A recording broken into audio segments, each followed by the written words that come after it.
हैं।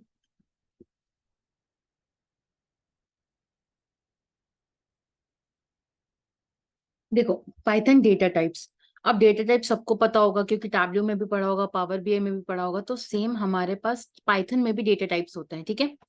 तो अब फर्स्ट हमारा डेटा टाइप कौन सा होता है? इंटीजर। सिंपल है, इंटीजर सबको पता है। इंटीजर क्या होता है? सिंपल नंबर, 32, 67, 78, ये पूरा सबको पता है, ठीक है। नेक्स्ट हमारे पास है सेकंड हमारा फ्लोट, ठीक है। ये फ्लोट भी सबको पता है कि भाई जिसमें फ्लोटिंग वैल्यूज आए या पॉइंट के बाद वाले नंबर्स आए, वो हमारा हो गया फ्लोटिंग वैल्यूज, ठीक है। नेक्स्ट है हमारे पास स्ट्रिंग, ठीक है। स्ट्रिंग में सिंपल है, character is known as string, मतलब नंबर ऑफ क्या बोलते हैं, group of characters is known as string, ठीक है। कोई भी कैरेक्टर होगा जैसे कि लाइक हैप्पी या कुछ भी लिख दो, Megha, okay, anything is string. Next हमारे पास फोर्थ है, दैट इज बूलियन, ठीक है। और बूलियन में हमें पता है there are only two things which is true and false. इसमें किसी को डाउट, किसी ने कोई ऐसा है जिसको नहीं पता है या कुछ ऐसा नहीं पता? No ma'am. करेक्ट सबको, like already you guys have studied many times, yes. तो ये बस एक छोटा सा रिवीजन है। अब इसके बाद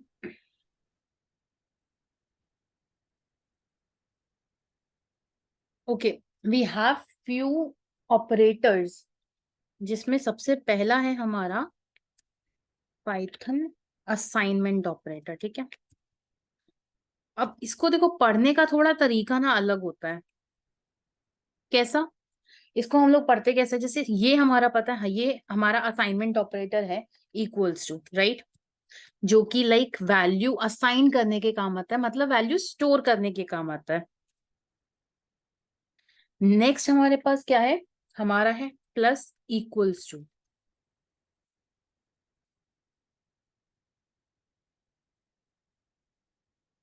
इसको ध्यान से समझना, प्लस, क्योंकि अगर इसको समझ लिया ना, फिर बाकी सारे ऑटोमेटिकली इजी हो जाएंगे। ये हमें हमारा सबसे पहली बात तो एडिशन ऑपरेटर, ठीक है। एडिशन ऑपरेटर क्या करता है ना कि अम, जैसे इस प्लस इक्वल्स टू का मतलब क्या है? सपोज करो मैंने यहाँ पे लिखा, एक मिनट, हाँ, यहाँ पे मैंने लिखा A equals to 5। A equals to 5 मेरा क्या हो गया? सिंपल सा असाइनमेंट ऑपरेटर, ठीक है। नेक्स्ट अगर मैं यहाँ पे ये लिख रही हूँ ए प्लस इक्वल्स टू 5, तो मेरा ये क्या हो जाएगा? एडिशन ऑपरेटर हो जाएगा, that means increment operator. Increment operator, इसका मतलब ये प्लस इक्वल्स टू कहना क्या चाहता है कि a equals to A plus 5, मतलब कि मेरा जो ए है, एक मिनट इसको 10 ले लेते हैं, कंफ्यूजन नहीं होगा, ठीक है। जो मेरा ए है उसमें मुझे 5 ऐड करो और उसके बाद ए में ही स्टोर करा दो। मतलब ऐसा है कि ए में मेरे पास कुछ डेटा रखा हुआ है, अब मैं कह रही हूँ कि और भी डेटा डाल दो, तो वो मेरा क्या हो जाएगा? Addition operator. ये दोनों डेटा क्या हो जाएंगे? ऐड हो जाएंगे। तो मेरा वो ऑलरेडी वो स्टोर किस में हुआ है? ए में ही स्टोर हुआ है, ए में ऐड होके ए में ही स्टोर हो गया है। तो इसको कई दफा इंक्रीमेंट ऑपरेटर भी बोला जाता है, ठीक है, क्योंकि तो इन इसको हम लोग यूज करते हैं। हाँ जी, सो इन फ्यूचर वो उसको 15 लेगा। हाँ बिल्कुल। इन फ्यूचर मतलब अपडेटेड वैल्यू, ये कह लो। इन फ्यूचर नहीं, अपडेटेड वैल्यू हमारी जो होगी वो 15 हो जाएगी, ठीक है। ठीक है। अब नेक्स्ट हमारे पास क्या है? um, ये हमारा हो जाएगा सब्ट्रैक्शन ऑपरेटर। ये तो इजीली समझ में आ गया होगा कि भाई सिंपल है, ए माइनस इक्वल्स टू 5 क्या बोल रहा है हमारा? कि a equals to a minus 5, ठीक है, which is equals to around 5 हो गया। और यहाँ पे ये क्या हो गया? 15। सिंपल है कि बकेट में से 5 माइनस कर दो तो 5 ही बचेगा। नेक्स्ट हमारा सेम, देखो हमारा बाकी सारे हो जाएंगे मल्टीप्लाई, और ये हो जाएगा इक्वल्स टू, इसको लिखने में आफत पड़ती है, मल्टीप्लिकेशन ऑपरेटर,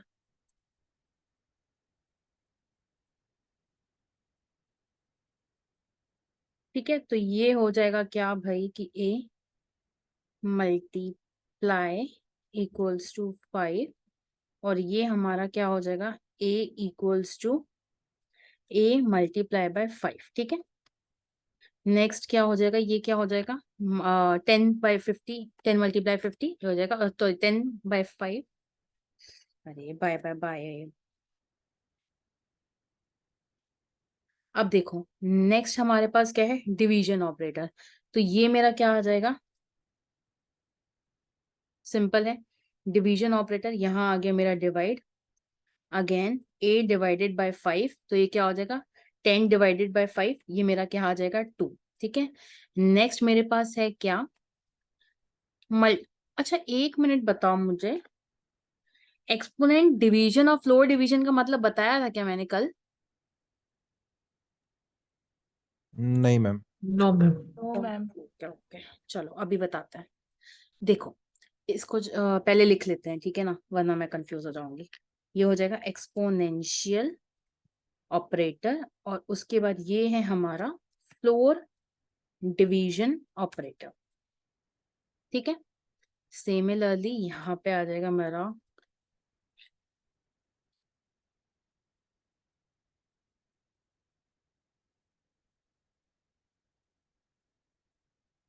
अब देखो इसको एक सेकंड के लिए, अरे अरे अरे इसको ऐसे साइड करते हैं। अब देखो इस एक्सपोनेंट का मतलब क्या होता है, इस एक्सपोनेंट का मतलब होता है पावर। ठीक है, a to the power b to the power c to the power. तो ये एक्सपोनेंट क्या हुआ हमारा, पावर की। मतलब अगर सपोज करो कि मैंने यहाँ पे सॉरी, यहाँ पे मैंने 5 की पावर 2 क्या क्या हो जाएगा 25, सिंपल, कि 5 की पावर 2 इज इक्वल टू 25, मतलब 5 इंटू 5, करेक्ट है। 6 की पावर 6 कर दिया तो ये क्या हो जाएगा 36। सॉरी सॉरी, ये मल्टीप्लाई हो रहा है भाई, तो ये आ जाएगा जो भी नंबर है, ठीक है 46,000। तो पावर का मतलब कि उतनी बारी ही आपने मल्टीप्लाई कर दिया। अब इसमें अगर कोई कंफ्यूजन हो तो एक सेकंड बाद पूछना, पहले मेरे को फ्लोर डिवीजन समझाने दो। अब देखो फ्लोर डिवीजन और डिवीजन में डिफरेंस क्या होता है ये मैं आपको बताती हूँ। जैसे सपोज करो मैंने 5 डिवाइडेड बाई 2 किया, तो मेरे पास यहाँ क्या हो जाएगा 2.5 आ जाएगा। लेकिन अगर मैं 5 फ्लोर डिवाइड बाई 2 करती हूँ, मेरे पास क्या आ जाएगा 2 आ जाएगा। इसका मतलब क्या है कि जब मैं डिवाइड कर रही हूँ तो वो मुझे प्रॉपर फ्लोर डिवीजन, मतलब प्रॉपर मुझे पॉइंट के बाद वाली वैल्यूज भी दे रहा है।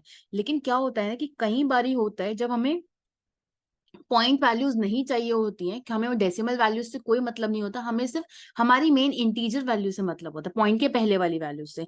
तो तब हम लोग यूज करते हैं क्या, फ्लोर डिवीजन। ठीक है, तो यहाँ पे भी हम लोग का सेम चीज होगा कि 10⁵ कितना होता है, आई गेस ये हो जाएगा, यही होता है ना मैम, यही है 10⁵ और उसके बाद 10 फ्लोर डिवाइड बाय 5। अब देखो इसमें क्या है कि भाई जब यहाँ देखो, यहाँ पर जब मैं 10 डिवाइडेड बाय 5 करूंगी तो मेरा आ जाएगा 2.0। मतलब क्या कि डेसिमल के बाद वाली वैल्यूज भी आएंगी, लेकिन जब मैं 10 divided by floor divided by 2 करूंगी, मेरी सिर्फ क्या आएगी, डेसिमल के पहले वाली वैल्यू आएगी। सॉरी यहाँ पे 5 है, ठीक है, तो ये मेरी क्या हो जाएगी नॉर्मली 2।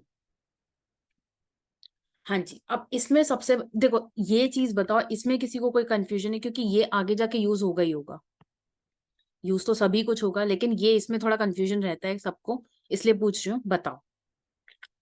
No ma'am mom. नीचे ट्रैक करना। पोटेंशियल ऑपरेटर एक और बार बता दो। सॉरी कौन सा, एक्सपोनेंशियल ऑपरेटर, एक्सपोनेंशियल और यही वाला एक्सपोनेंशियल ऑपरेटर ही। इसमें मेरे को ये समझ में नहीं आया, मींस 5/2 कैसे आया है। 5⁵25। हाँ, ये कैसे आया है मींस। देखो जब भी हम लोग 5⁵2 लिखते हैं ना, इसका मतलब क्या होता है 5 मल्टीप्लाई बाय 5। ठीक है, जैसे मैंने 3⁵8 लिखा, तो इसका क्या मतलब है 3 मल्टीप्लाई बाय 3 मल्टीप्लाई बाय 3, मतलब 3 जो है 8 times 8 3. टाइम्स मल्टीप्लाई हो रहा है, ठीक है। ओके 1 2 3 4 5 6 7 और 8, करेक्ट है। हाँ अभी ओके। दूसरा कौन सा था, फ्लोर डिवीजन।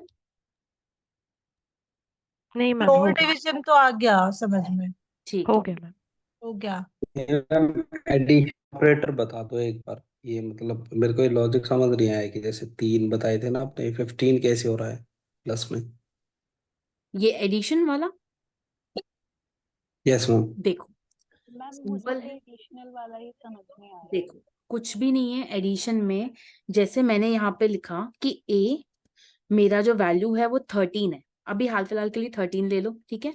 अब मैं क्या बोल रही हूँ कि मेरे को a प्लस इक्वल्स टू 5 करना है, मतलब मुझे a में ही 5 को ऐड करके फिर उसी में ही स्टोर कराना है।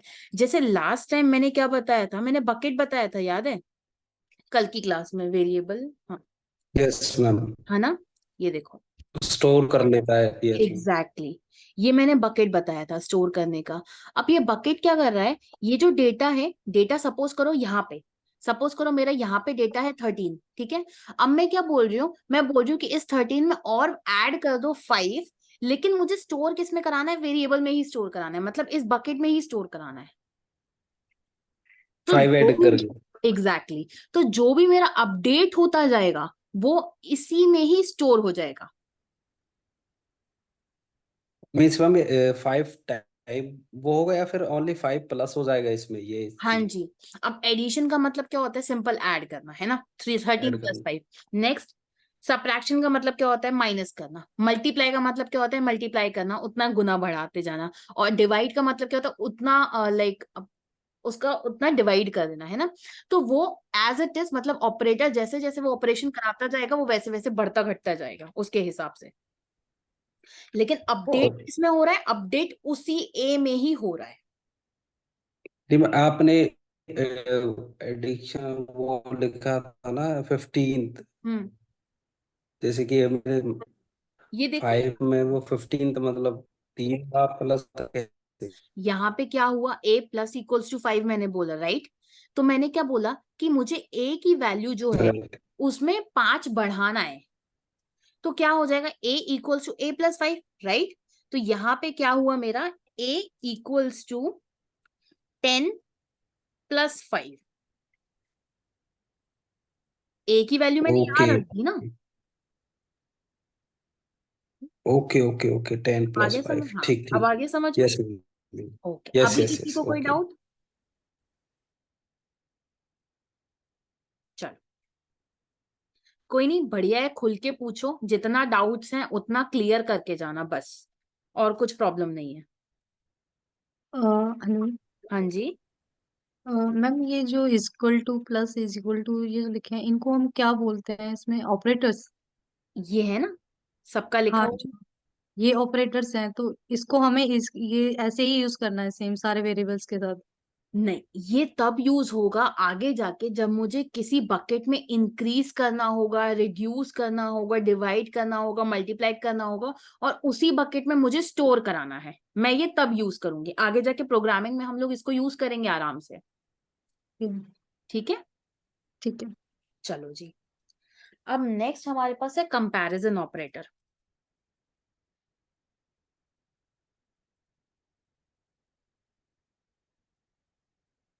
देखो कंपैरिजन ऑपरेटर क्या होता है, जिससे हम लोग कंपेयर कर पाए।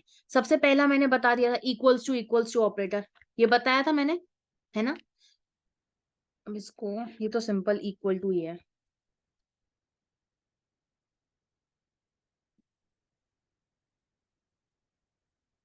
हाँ। तो अब ये क्या कर रहा है मेरा, जैसे रुक जाओ, इसको भी एग्जाम्पल लेके समझाते हैं।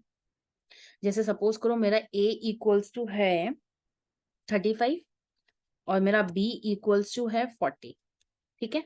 तो अब यहाँ पे ये क्या करेगा, पहली बात तो ये बताएगा कि whether a equals to b और नॉट, ठीक है।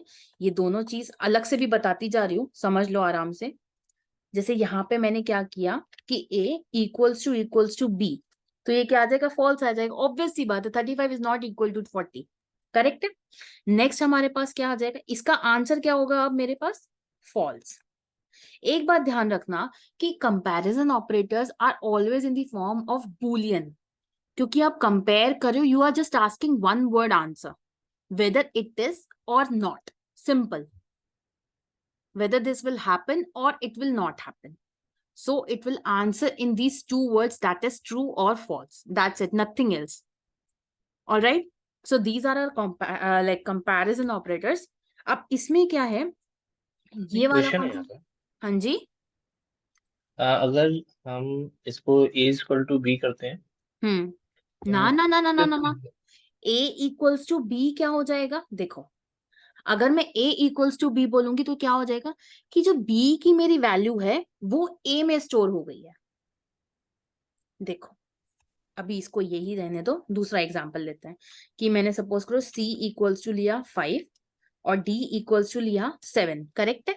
अब अगर मैं ये बोल रही हूँ कि c इक्वल्स टू d है, तो ये क्या हो जाएगा कि c की वैल्यू, ये d की जो वैल्यू है वो c में स्टोर हो जाएगी। अब देखना d की वैल्यू क्या होगी,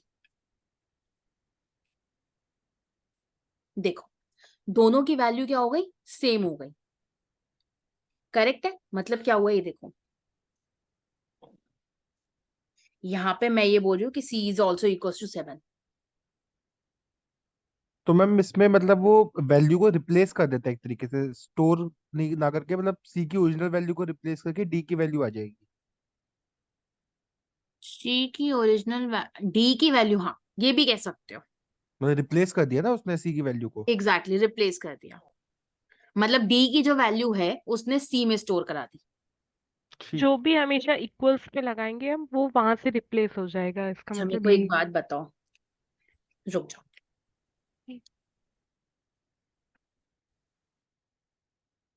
क्या ज्यादा करेक्ट है, सी इक्वल्स टू 89। एग्जैक्टली अब खुद सोचो कि c इक्वल्स टू 89 करेक्ट है। c मेरा क्या है, वेरिएबल है which is a storing element, और मैंने क्या बोला था, आज variable should not start with number, correct है। अब अगर मैं सेकंड वाले में नंबर से स्टार्ट करूं, number is not a storing element, right, do you think so? No. तो this is absolutely wrong, okay. ये रॉन्ग है ना। अब यहाँ पे देखो, यहाँ पे क्या हो रहा है कि c इक्वल्स टू d है। अब मैंने यहाँ पे क्या लिया है कि c is a storing element and d is the number which is has to be stored. Getting my point? c is a variable here and d is the element which has to be stored in c. So क्या हो रहा है, मेरा d का जो value है that is being stored in c. Is it fine? Yes ma'am ma'am. अगर हम c को रिकॉल करते हैं तो अब d आएगा ना इसकी वैल्यू। Sorry. यहाँ पर अगर हम c को रिकॉल करेंगे तो d आएगा ना इसकी वैल्यू, तो क्योंकि हमने तो वो d डिफाइन c की वैल्यू d डिफाइन कर दिया। हाँ ना, वही तो बोल रही हूँ कि c की वैल्यू हमने d डिफाइन करी है, तो क्या हुआ कि d की जो वैल्यू लेटेस्ट वैल्यू थी वो c में स्टोर हो गई है। ये वाला, बस ये वाला एग्जांपल देख लेना, तो ये मैम यहाँ वाला पर इन शॉर्ट ये आता है कि कंपैरिजन ऑपरेटर के अंदर हमें डबल इक्वल टू लगाना है, राइट। हाँ, comparison operator is to compare between two things, like तू मुझसे छोटा है या बड़ा है ना, ये होता है मेरा कंपैरिजन।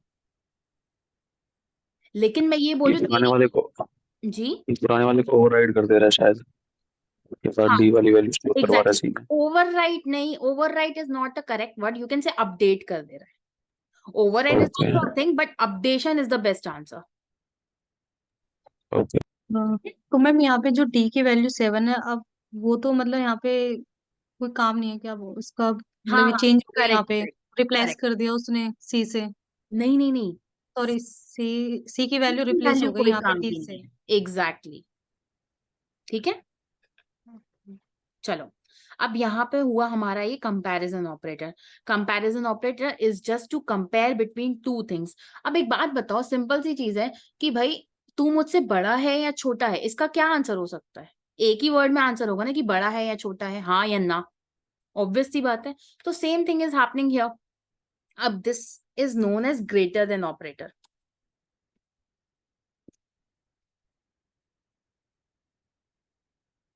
ठीक है, तो now I am asking whether A is greater than और equal to, sorry grey is grey, रुको यार एक मिनट, if I explain in this way it will be a little problem. अभी इसको ये पढ़ते हैं, हाँ चलो अब बताओ, is A greater than B? सब लोग बताओ। फॉल्स है। Obviously, false. है ना, is A is not greater than B. Now we have this operator, this operator is known as smaller, small क्या बोलते हैं, ग्रेटर देन और लेस स्मॉलर, देन। हाँ less than, sorry less than operator. ठीक है, तो मेरा यहाँ पे क्या है कि if A is less than B और not, what is the answer? True, obvious, है ना। तो ये हो गए मेरे तीन operators, equals to operator, then we have greater than we have less than, और इसके अलावा एक और होता है हमारा ग्रेटर देन और इक्वल टू ऑपरेटर। अब ग्रेटर देन और इक्वल टू का मतलब क्या है कि या तो वो बड़ा है या तो वो उसके बराबर है, छोटा नहीं है बस। ठीक है, तो अब सपोज करो जैसे मैंने इसको a इक्वल्स टू 35 और b इक्वल्स टू भी 35 ले लिया, तो ये क्या हो जाएगा, ग्रेटर देन और equal to true, greater than और इक्वल टू। अभी भी ये फॉल्स ही आएगा बाय द वे,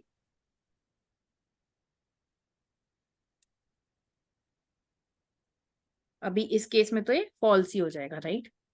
अब इसके बाद एक और चीज आएगी, ये टाइप करना बड़ी आफत है यार कसम से। ये हो गया हमारा लेसर देन, हाँ ये हो गया हमारा क्या, लेस देन और equal to, and which is true. अब बोलो, इसमें किसी को कोई प्रॉब्लम, कहीं भी कोई doubt? No no ma'am. No. Okay चलो, अब नेक्स्ट ऑपरेटर्स की तरफ हम लोग बढ़ेंगे।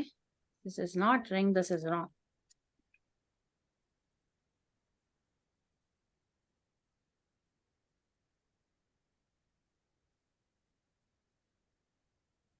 Next is our Python logical operators. ये थोड़ा ध्यान से समझना, हाँ, क्योंकि इसमें सिर्फ तीन ही चीजें हैं, but it will be most used.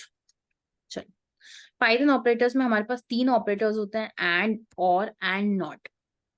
ठीक है, these are also kind of like comparison operators. इसका आंसर भी यही होता है, लाइक ट्रू और फॉल्स में ही आता है। ठीक है, तो अब देखो, अब मैं यहाँ पे एक टेबल बनाऊंगी। Now the table for and, पहले टेबल बनाने दो, उसके बाद आराम से समझेंगे। ठीक है, suppose we have taken a equals to 5 and b equals to 10। ठीक है, तो नाउ एक मिनट रुको,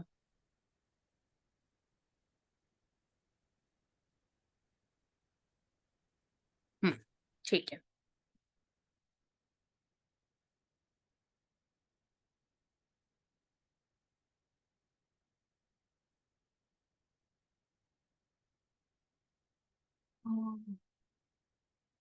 अरे एक मिनट रुकना, हाँ।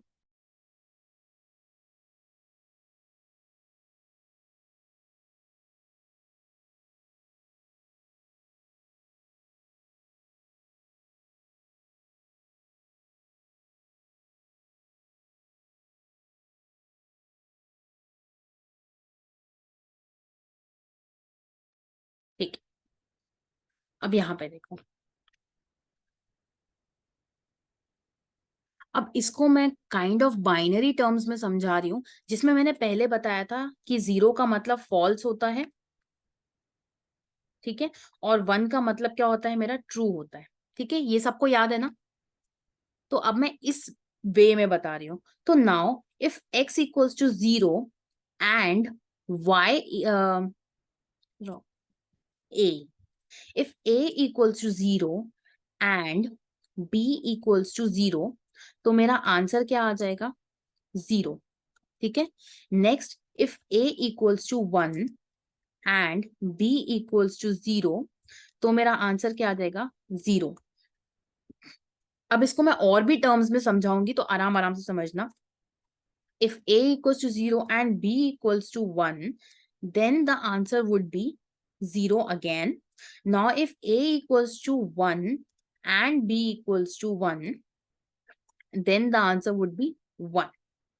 अब देखो, एंड ऑपरेटर क्या बोलता है कि भाई अगर मेरे दोनों ही इनपुट ट्रू होंगे तब ही मैं आंसर ट्रू दूंगा, अदरवाइज मैं आंसर फॉल्स दूंगा। यहाँ पे मेरा क्या कहना था कि अगर a इक्वल्स टू, या a और b में से अगर एक भी मेरा 0 हो जाएगा इनपुट, एक भी, ये a और b क्या है? दोनों इनपुट्स है, राइट? अगर दोनों का कोई भी इनपुट मेरा 0 हो जाएगा तो मेरा क्या आंसर आ जाएगा? 0। नाउ इन दिस केस, यहाँ ऊपर आके देखें कि इफ a इज, मेरे को बताते जाना कि weather what will be the answer, ठीक है? Now I am writing कि a is greater than, okay, a is greater than 15 and b is also greater than 15. What will be the answer? false, Exactly. ठीक है, next मैं बोल रही हूँ कि a is greater than 15 and b is greater than 5. इसका answer क्या आएगा? false, very correct. नहीं अब हाँ जी, कोई डाउट है? नहीं नहीं फॉल्स ही बोल रहा था मैं। ओके, नेक्स्ट मैं ये बोल रही हूँ कि a is less than 15 and b is less than b is greater than 5. b is greater than 5. Is it? true, True. True.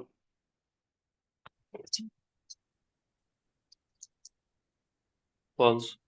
नहीं, ट्रू। क्यों? क्योंकि देखो यहाँ पे ये भी सही है, a जो है अच्छा हाँ 15 से छोटा है ना, और b जो है वो क्या है? 10 से बड़ा है। ऑब्वियस सी बात है, ये भी मेरा क्या हो जाएगा? ट्रू हो जाएगा। Now what am I saying is a इज less than 15 and b is less than 5. Now what it will be? true, कैसे ट्रू? b लेस देन 5 है क्या? Is no, n less than, okay, false है। false, है ना? तो exactly मैं क्या कह रही हूँ, इसको एक ऊपर रख देते हैं। तो एग्जैक्टली मैं सिर्फ क्या कहना चाह रही हूँ कि भाई अगर मेरे दोनों ही इनपुट्स ट्रू हैं, दोनों का ही आंसर अगर ट्रू है तो ही मेरा आंसर ट्रू आएगा, अदरवाइज फॉल्स आएगा। बस ए जो एंड जो है वो इतना कहना चाहता है। क्लियर है एंड के साथ? yes, ओके, ये हो गया हमारा एंड ऑपरेटर। नेक्स्ट आ जाओ हमारे और ऑपरेटर पे। देखो और ऑपरेटर बिल्कुल इसका ऑपोजिट है, समवॉट लाइक ऑपोजिट है, नॉट पूरा। इसके अंदर मैम एक भी कंडीशन मैच होगी तो वो ट्रू हो जाएगा। एग्जैक्टली। अब देखो इसमें क्या बोल रहा है वो और ऑपरेटर कि अगर मेरी एक भी कंडीशन ट्रू है तो मैं आंसर ट्रू दूंगा, अदरवाइज फॉल्स दूंगा, अदरवाइज एक ही कंडीशन रहेगी, है ना? तो यहाँ पे क्या हुआ, अगर a इक्वल टू 0 है, b इक्वल टू 0 तो मेरा आंसर ऑब्वियस सी बात है 0 आएगा, तो वो तो डाउट ही नहीं है। लेकिन अगर एक भी मेरा आंसर 1 हो गया इन दोनों में से तो मेरा आउटपुट क्या आ जाएगा? 1 हो जाएगा। ठीक है, सिमिलरली यहाँ पे मैंने क्या किया, is a is less than is a is greater than 15, b is greater than 15, ये तो फॉल्स है मेरा क्योंकि दोनों ही मेरे इनपुट फॉल्स है। लेकिन इन दोनों में मेरा क्या हो रहा है कि मेरा एटलीस्ट एक इनपुट जो है वो ट्रू है, तो मेरा आउटपुट भी क्या आ जाएगा? ट्रू आ जाएगा। करेक्ट है? इसमें किसी को कोई डाउट? no, ma'am, बिल्कुल इसका मैम ऑपोजिट है। हाँ जी, यहाँ पे जो हमने और ऑपरेटर में एंड लिख रखा है इन बिटवीन, तो यहाँ पे और नहीं लिखेंगे, ये एंड रहेगा इधर पे। सही सही, आप करेक्ट हो, मैंने यहाँ पे गड़बड़ कर दी।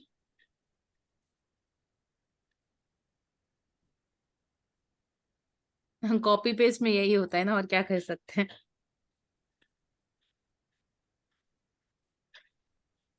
चलो अब देखो यहाँ पे आ गया हमारा नेक्स्ट नॉट ऑपरेटर। ठीक है, नॉट ऑपरेटर का सिंपल सा रूल है, आप जो भी मुझे इनपुट दोगे मैं उसका उल्टा दे दूंगा।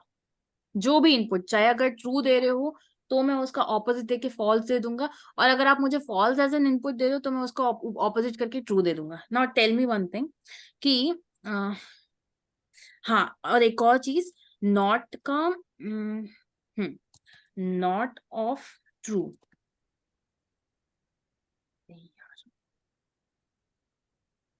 मैम एक डाउट है। हाँ जी, जो ये और ऑपरेटर में ये a इक्वल्स टू 0 और b इक्वल्स टू 0 इज 0, एक बार ये डिफाइन कर दीजिए दोबारा। अच्छा ये दोबारा एक्सप्लेन करना है। हाँ जी।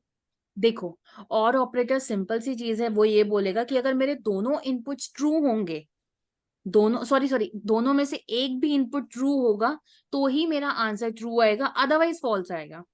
अदरवाइज का मतलब क्या है कि अगर मेरे दोनों ही इनपुट फॉल्स होंगे तो मैं आंसर फॉल्स दूंगा, अदरवाइज ट्रू दूंगा। तो यहाँ पे मेरा क्या है कि दोनों ही इनपुट फॉल्स है। मतलब एक बात बताओ, अगर एक स्विच ऐसा है, वो वाले होते हैं ना वो मल्टीपल स्विच वाले की, दो स्विचेस से एक ही कनेक्शन रहता है ना, तो अगर दोनों ही स्विच मेरे ऑफ रहेंगे तो बत्ती तो जलेगी नहीं, है ना, बल्ब नहीं जलेगा, ऑब्वियस सी बात है। उनमें से लेकिन अगर एक भी मेरा स्विच ऑन रहता है तो क्या हो जाएगा, मेरा बल्ब जो है जल जाएगा। ये किसी के पास है लाइक इन्वर्टर काइंड ऑफ, इसको क्या बोलते हैं, रिले स्विच बोलते हैं शायद। झालर वाला केस जो होता है ना। उसमें भी आई गेस ऐसे ही रहता है कि अगर एक भी स्विच हम्म हो जाएगा हम्म तो क्या हो जाएगा कि भाई मेरी पूरी बल्ब जो है जलने लग जाएंगी, है ना। तो ये ये वही सब्जेक्ट रहता है इंजीनियरिंग में एक, एग्जैक्ट, हाँ, इलेक्ट्रिकल वालों को। वही है, इलेक्ट्रॉनिक्स में भी था। हाँ वही। तो ये वही काम है कि भाई अगर एक भी स्विच मेरा ऑन है तो मेरी बल्ब जलेगी, अदरवाइज अगर दोनों ही स्विच ऑफ है तो कुछ कर ही नहीं सकते। बट मैम इनका यहाँ पे क्या यूज केस रहता है फिर? होगा, कंपेयर जब करोगे, या कभी आपको ऐसा देखना होगा कि मेरे दोनों ही इनपुट्स मुझे चेक कराने हैं कि whether these inputs are fine और नॉट, या क्या कभी कभी क्या होता है ना कि देखो, जैसे हम लोग पाइथन प्रोग्राम बनाते हैं ना, तो उसमें ये होता है कि अगर मेरा जो इंटीजर सॉरी जो मेरा जो नंबर है, मेरा जो इनपुट है, अगर मेरा इनपुट या तो इंटीजर है या तो फ्लोट है, दोनों में से कोई भी एक है तो प्रोग्राम रन करो, अदरवाइज मत रन करो। ये होता है, ओके। समझा। हम्म। अब वो नॉट, एंड में आके हमारी ये कंडीशन लगती है कि इनमें से इनपुट डालने के बाद ऐसा हाँ, कुछ रहता पूरा इनपुट के ऊपर डिपेंड करता है कि अगर है। यूजर से मैंने इनपुट लिया है और अगर इनपुट जो है मेरा वो ऐसी ऐसी कंडीशन फॉलो कर रहा है तभी आगे प्रोग्राम बढ़ेगा, अदरवाइज नहीं बढ़ेगा। अच्छा वो वहीं स्टॉप हो जाएगा, वो फॉल्स वो दे वहीं देगा। स्टॉप हो जाएगा, बिल्कुल, वो फॉल्स होके वो बाहर आ जाएगा। ठीक ओके है, थैंक या यू। तो एरर शो कर देगा। हम्म। चलो, अब नेक्स्ट नॉट ऑपरेटर है। नॉट ऑपरेटर का मैंने सिंपल बोला कि आप जो भी इनपुट देंगे वो आपको उसका बिल्कुल ऑपोजिट दे देगा। तो यहाँ पे अगर मैंने नॉट ट्रू लिखा है तो इसका मतलब क्या है, वो फॉल्स दे देगा। और अगर मैं यहाँ पे लिखती हूँ नॉट फॉल्स तो ये क्या दे देगा, ट्रू दे देगा। सिंपल सी चीज है, ठीक है।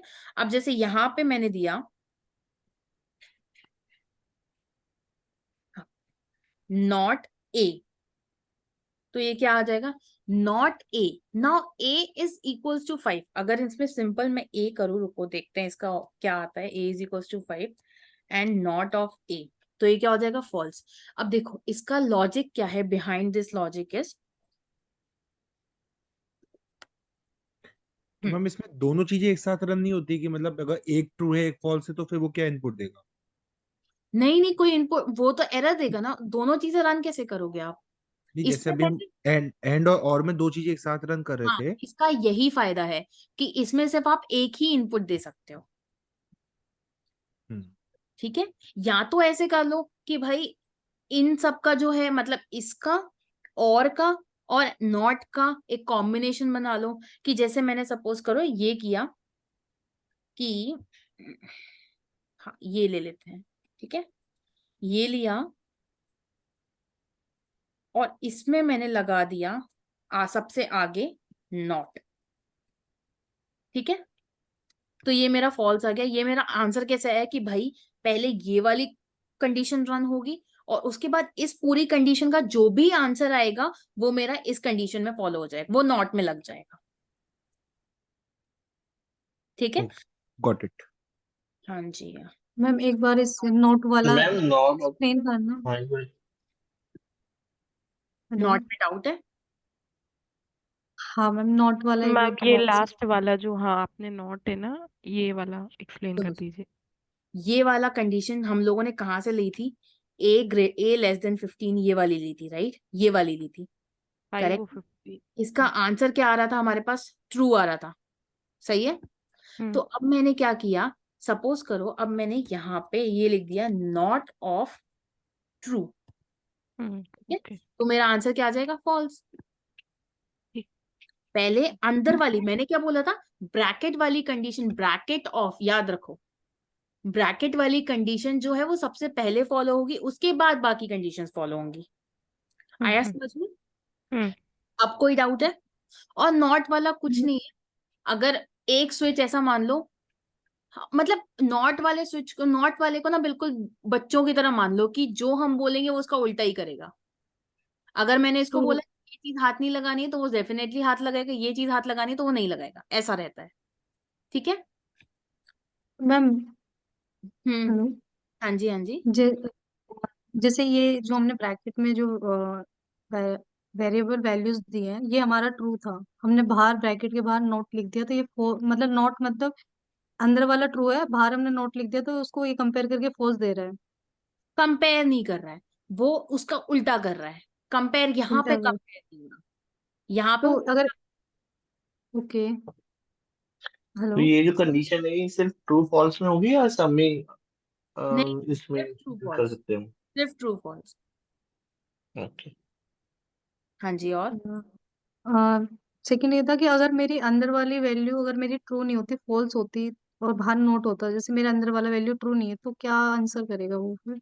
उसका नॉट फॉल्स का ऑपोजिट क्या होता है? ट्रू। बस।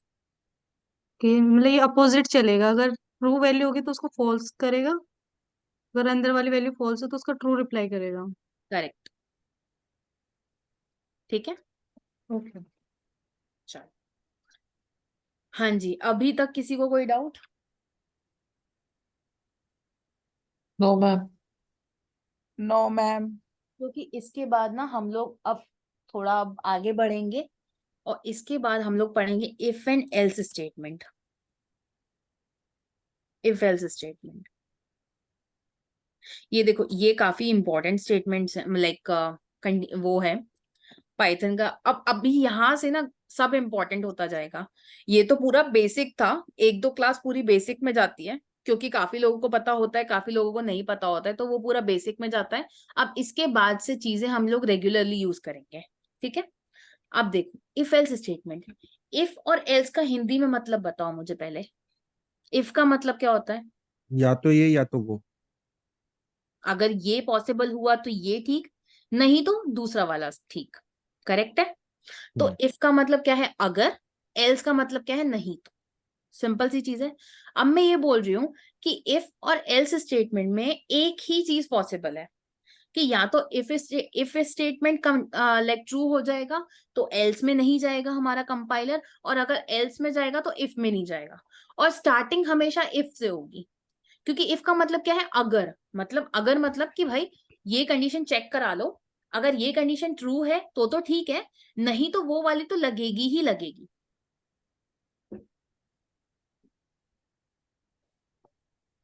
ठीक है, तो देखो अब हम लोग एक प्रोग्राम बनाते हैं जिसमें मैंने लिया a इक्वल्स टू 55 और b इक्वल्स टू मैंने लिया 30।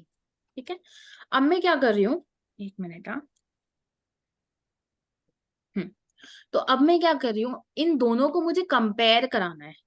कंपेयर कराना है कि भाई अगर a बड़ा है तो मेरा ग्रेटर देन वाला प्रिंट करा दो, अगर b बड़ा है तो मेरा b का प्रिंट करा दो। ठीक है, तो मैं क्या कंडीशन ले रही हूँ, if a is greater then b, तो क्या हो जाएगा? अभी रुक जाओ, पहले देख लो कि प्रिंट ए, सॉरी, अरे यार, A is greater than B, और अब मैं क्या कर रही हूँ, एल्स प्रिंट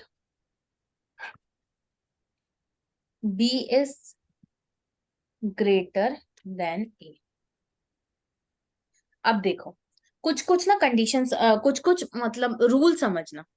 सबसे पहला रूल तो ये है कि इफ के बाद हमेशा कंडीशन लगेगी, चाहे कुछ भी कर लो, इफ के बाद हमेशा कंडीशंस लगेंगी ही लगेंगी, और ये मेरी पूरी क्या है, कंडीशन। इसमें अगर देखो, अगर इसमें एक कंडीशन है तो ठीक है, अगर इसमें दो कंडीशन, जैसे मैंने यहाँ पे बोल दिया, और a is equals to b, then मेरा ये स्टेटमेंट प्रिंट कराओ, तो मुझे क्या करना है, मुझे यहाँ पे पैरेंथेसिस लगाना है, ठीक है।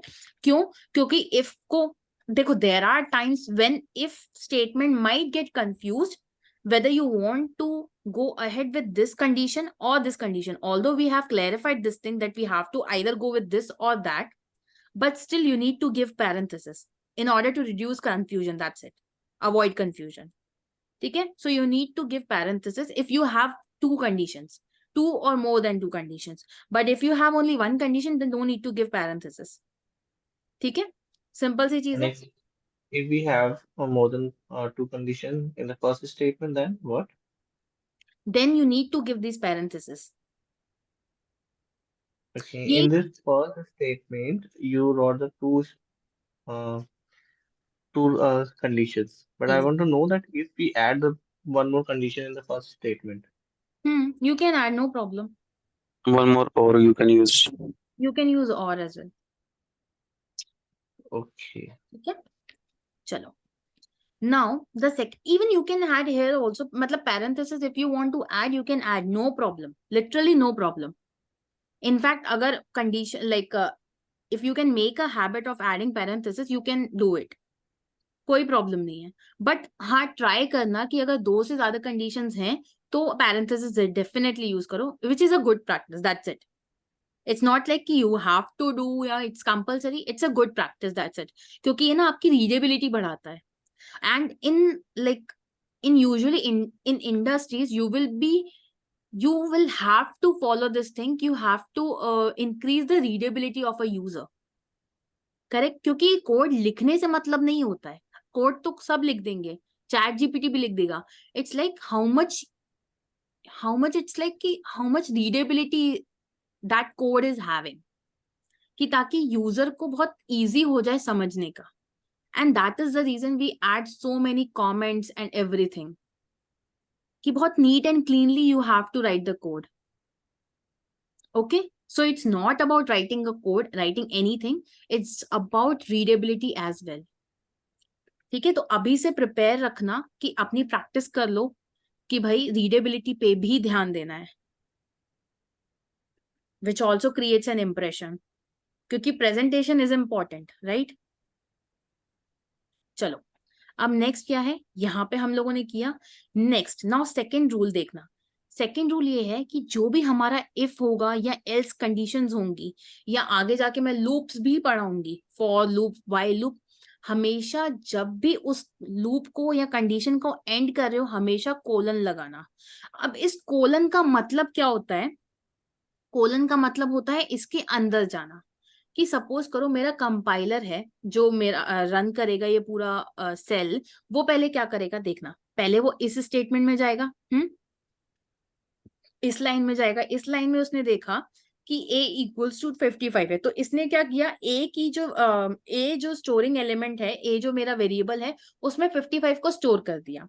नेक्स्ट यहाँ पे मेरा जो b है उसने सेकेंड लाइन पे आया, b में उसने क्या करा दिया, 30 को स्टोर करा दिया, ठीक है।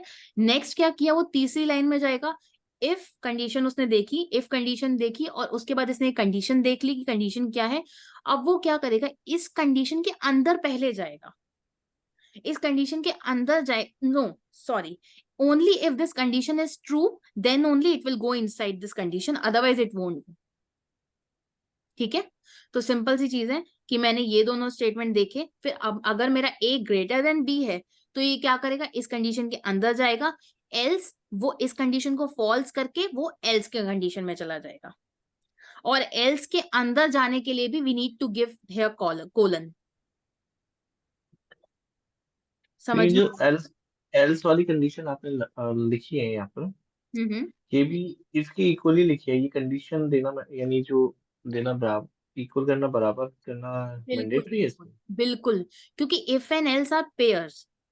ओके, तो अगर अब ये पेयर्स हैं तो अगर इन दोनों में कंपैरिजन हो रहा है कि भाई तेरी कंडीशन के अंदर जाना है या तेरी कंडीशन के अंदर जाना है, तो ऑब्वियस सी बात है हमें उन दोनों को इक्वल तो करना पड़ेगा ना, तभी तो कंपाइलर रखेगा कि हाँ इसके अंदर जाना है या इसके कंडीशन के अंदर जाना है। ठीक है, मैम Whenever- कंडीशन तो सारी हम इफ में देंगे ना, इफ में ब्रैकेट में लिखेंगे, एल्स मतलब अगर मेरी कंडीशन ट्रू नहीं होगी तो एल्स मतलब जो मैंने उसको दिया होगा आउटपुट वो रिटर्न करेगा, कि अगर Exactly. मेरी कंडीशन ट्रू नहीं होगी तो वो एल्स में जो लिखा होगा वो रिटर्न करेगा। हाँ जी, तो जैसे मेरी मल्टीपल कंडीशन होगी वो भी हम फिर इफ में ही देंगे, यहीं पर और लगा के जितनी उसके भी लिए मल्टीपल कंडीशन होगी। We have elif. Elif. There is one more statement which is elif. तो जो हमारी बीच वाली जो कंडीशंस होंगी ना वो हम एल इफ में देने का ट्राई करेंगे। देखो else has to be given within if, like if और एल्स आर पेयर्स। अगर इफ है तो एल्स कंपल्सरीली हो, सॉरी दिस इज उल्टा, कि अगर एल्स हम लोग को चाहिए तो इफ तो we have to give. If is like first time it is compulsory but again it's optional, लेकिन ये चीजें मैं तुमको बाद में बताऊंगी because we will write certain programs, so आराम से समझ में आएगा। Right now just understand this thing, ये छोटा सा कोड अभी समझने का ट्राई करो, बाकी बाद में जाके और भी कोड्स लिखेंगे। I will make sure you understand everything.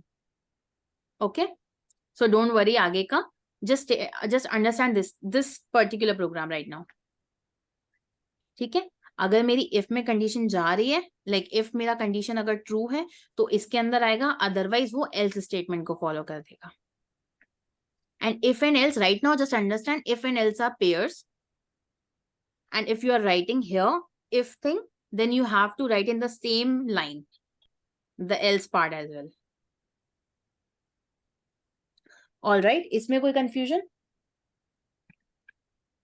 No ma'am.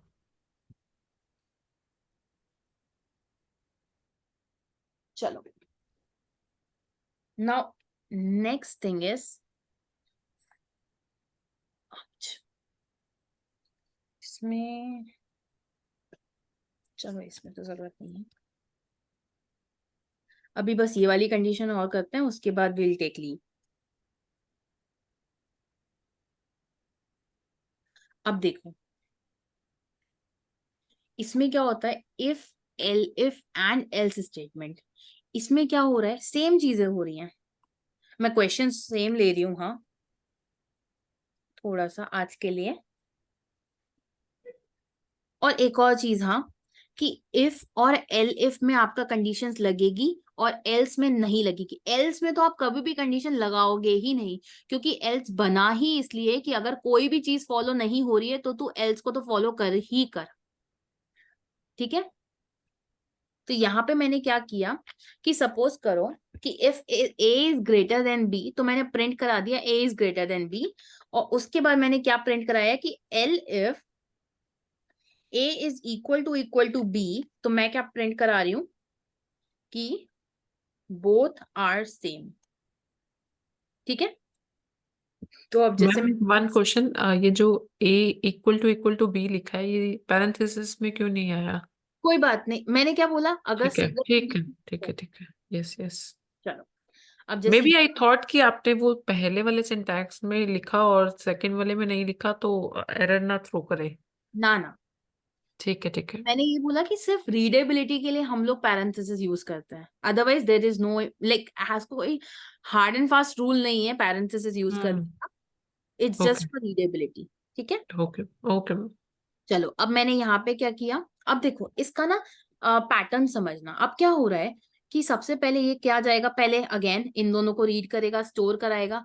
अब क्या हुआ, वो इफ कंडीशन के पास गया कि if A is greater than B, obviously this is false because A is not greater than B. तो ये क्या हुआ, यहां से हटके अपनी दूसरी कंडीशन पे आ गया। दूसरी कंडीशन मेरी क्या है, एल इफ। एल इफ, अब एल इफ की कंडीशन क्या है कि is A is equal to B, obviously this thing is true. इसने यहाँ पे कंपेयर किया और उसका ट्रू आंसर आया, तो यहाँ पे क्या आ जाएगा, अब ये इसके अंदर आ जाएगा और ये चीज प्रिंट करा देगा।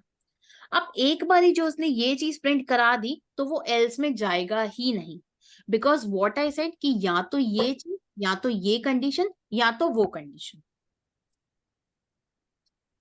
करेक्ट है? Yes ma'am. Any confusion in these two programs? No no. Ma'am मैं दो छोटे से स्मॉल से डाउट है, एक चीज वो बता दो मुझे। बोलो बोलो। हाँ, जो आपने लूप बनाया था इफ वाला, इसके अंदर सब में लूप से बाहर आना पड़ेगा, फिर एल्स लिखना पड़ेगा, और एल्स में भी ऐसे लूप से बाहर आना पड़ेगा जब एल्स लिखना पड़ेगा, यही है ना इसका सिंटैक्स? पहली बात, these are not loops, these are conditions, these are statement of condition जो आप सेमी कॉलम से लगा रहे हैं, हम कॉलम हाँ, से फिनिश कोई कर रहे हैं, हम्म इसकी फर्स्ट स्टेटमेंट के अंदर गए हम, हम्म फिर सेकंड स्टेटमेंट में गई एलिफ में, वहाँ हम्म भी हमने सेमी कॉलम से फिनिश किया। हम्म तो वही चीज मेरे को थोड़ा सा डाउट था कि इसको फिनिश करने सेमी कॉलम से फिनिश बाहर आना पड़ेगा इसके अंदर। देखो, बाहर आने के लिए ऐसा होता है ना कि अगर, पहली बात तो यूं समझो कि अगर ये कंडीशन इसके अंदर गया तो हम लोग बाद में देखेंगे, अभी तो ये इस कंडीशन के अंदर नहीं गया ना, है ना, ये इस कंडीशन को फॉल्स हो गया तो इस कंडीशन के अंदर नहीं गया। अब क्या हुआ, ये नहीं गया तो इफ की कंडीशन छोड़ के ये एल इफ के पास आया। अब एल इफ में उसको पता है कि ये ट्रू हो गया है, तो ये ट्रू होके कहाँ जाएगा, ये इसके अंदर जाएगा। कोलन का मतलब है कि आप इसके अंदर जाओ।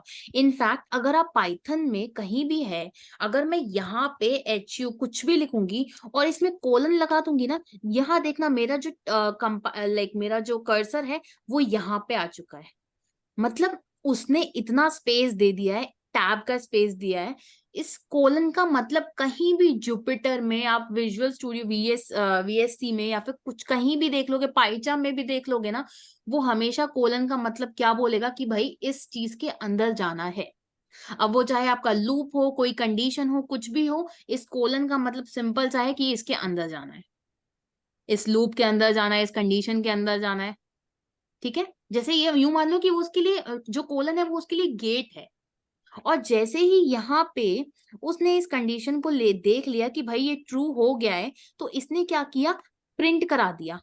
अब प्रिंट के बाद तो कुछ भी नहीं है ना, तो वो क्या करेगा, इसके बाहर आ जाएगा, इसके अलावा फिर कोई कंडीशन में जाएगा ही नहीं। अब अगर मैं यहाँ पे एक और चीज प्रिंट करा दूं कि प्रिंट ए, तो ये दूसरी चीज को, एक कंडीशन को इसने फॉलो किया, फिर दूसरा सॉरी एक स्टेटमेंट को इसने देख लिया, दूसरा स्टेटमेंट को देख लिया, उसके बाद उसको कोई स्टेटमेंट नहीं मिला तो ये बाहर आ गया। फिर उसके बाद किसी चीज के, किसी स्टेटमेंट के अंदर नहीं जाएगा वो। और मुझे तीसरी स्टेटमेंट भी प्रिंट करानी हो तो वो भी प्रिंट कर देगा इसके अंदर? तीसरी स्टेटमेंट में अभी नहीं जाएगा, there will be some conditions जिसमें वो तीसरी कंडीशंस में भी नहीं जाएगा। नहीं, जैसे प्रिंट आपने ए करवाया यहाँ पर, और मैं इसके ही नीचे अगर प्रिंट करवा के कुछ भी करवा देता, प्रिंट हेलो जो भी मेरे को स्ट्रिंग प्रिंट करवाना है, तो वो भी उस प्रिंट कर देगा इसमें? उसके लिए नहीं आपको नहीं, इसके नहीं, एक के नीचे जो आपने, हाँ, तो हाँ यहाँ पे, वो भी हो जाएगा। तो यानी जिस कॉलम के अंदर जितने भी हम अंदर जाएंगे, कुछ भी प्रिंट कराना हो, कितनी बार भी करवाना हो, प्रिंट हो जाएगा। जी, ओके ठीक है। In fact okay. अगर आपको इन सबसे हटके भी कुछ प्रिंट कराना है तो आप सिंपल यहाँ पे सबके बाहर लेके आ जाओ और यहाँ पे प्रिंट करा दो, कुछ भी 89 चलो प्रिंट करा दिया तो वो भी प्रिंट हो जाएगा। ये कैसे प्रिंट हुआ मैम? क्यों नहीं प्रिंट हुआ, देखो जैसे, मतलब ये इसी कंडीशन के साथ चल रहा है जो हमने स्टार्ट करी है। सुनो सुनो, इफ के अंदर गया फॉल्स रहा, एल इफ के अंदर गया ट्रू हो गया, इसने सबसे पहले तो ये वाली कंडीशन फॉलो करा दी, ठीक है। अब इसके बाद तीसरी कंडीशन हमारी क्या थी, एल्स थी। ये एल्स के अंदर जाएगा ही नहीं, ये एल्स के अंदर ना जाके बिल्कुल इसका जो कर्सर हो जाएगा वो हमारा यहाँ पे आ जाएगा। ठीक है, बिल्कुल इस एल्स के बाहर यहाँ पे इसी लाइन में आ जाएगा। अब इस लाइन में जैसे ही वो देख रहा है यहाँ पे हमारे पास क्या है, एक स्टेटमेंट है, तो वो स्टेटमेंट प्रिंट करा देगा। जैसे उसने ये दोनों चीजें कराई थी, राइट, ये दोनों चीजें भी तो उसने स्टोर कराई ना। क्यों? क्योंकि हमने इन सबको सेम लाइन में लिया है।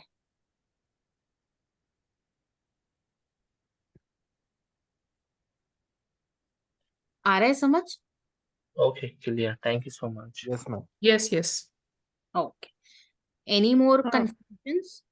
मैम। मैम नो मेरा मैम। जी, एक छोटा सा बहुत लिटिल कल की क्लास से रिलेटेड डाउट था। मतलब मैंने आज फैक्ट वो स्टार्ट किया था, तो मैं उसमें प्रिंट लिख रही थी, तो मैंने जब प्रिंट कमांड उसको लिखा तो मैंने कैपिटल यूज किया था, वर्ड प्रिंट कैपिटल में लिख दिया था, तो बिल्कुल वो एरर दे रहा था। देगा, क्योंकि ओ सॉरी, मैंने एक और चीज नहीं बताई कि जो भी हमारा पाइथन है ना, पाइथन और any language, these are all case sensitives. ठीक है, केस सेंसिटिव होते हैं। अगर आपका प्रिंट फंक्शन जो है, देखो जैसे मैंने क्या बोला था कि print is a function and else is a reserve keyword, right, याद है कल का? तो एल्स मेरा कीवर्ड है, मैं इसको अभी अगर मैं यहाँ पे ई कैपिटल लिख दूंगी ना, ये ग्रीन कलर नहीं दिखेगा। क्यों? क्योंकि ई कैपिटल जैसा कुछ है ही नहीं हमारे रिजर्व कीवर्ड में, ई स्मॉल है। तो रिजर्व कीवर्ड्स का मतलब ही यही हुआ कि भाई जैसा वो रिजर्व किया हुआ है तुम वैसा ही लिखो, एंड तो इस Python is case sensitive. Okay, तो रिजर्व कीवर्ड और फंक्शंस हमें सारे स्मॉल में ही लिखने पड़ेंगे, इसमें प्रिंट भी सारे तो हमारे। स्मॉल में नहीं, नहीं सारे स्मॉल में लिखने ही पड़ेंगे, ऐसा कुछ नहीं है। इट्स जस्ट दैट वो जैसा उन्होंने लिखा है, वो जैसा उन्होंने लिखा है वैसा ही आपको लिखना है।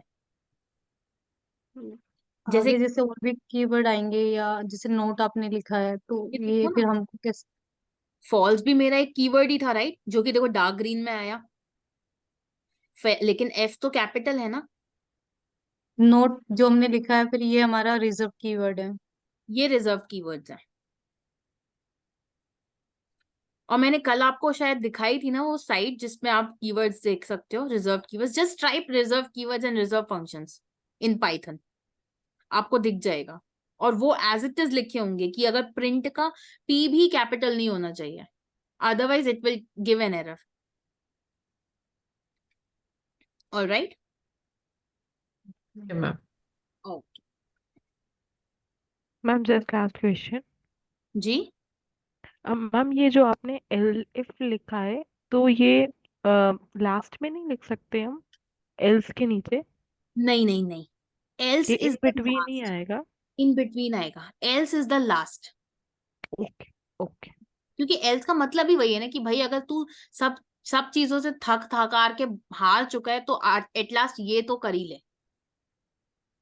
ठीक है। ठीक ओके है, चलो ओके। Okay file. हाँ मैं बस दे रही हूँ, एक मिनट। मैम ये पाइथन बिल्कुल सी लैंग्वेज के सिमिलर ही है। सिंटेक्स अलग है, सिंटेक्स काफी अलग है सी से। मतलब उसका यूज केसेस काफी सिमिलर है। हाँ देखो, सबके मैंने कल भी बताया था, सबके कॉन्सेप्ट सब सेम होता है, इट्स हम्म। जस्ट सिंटेक्स अलग हो जाते हैं, तो तभी बस रहता है कि आप ये भी पढ़ लो वो भी पढ़ लो।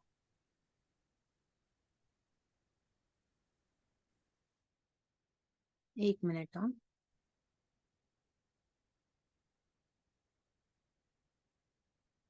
भेज दिया है। Thank you, ma'am. Okay, Ma'am, do we have class on weekend as well? I am not sure. Okay. Okay then, thank you. मैं डाउनलोड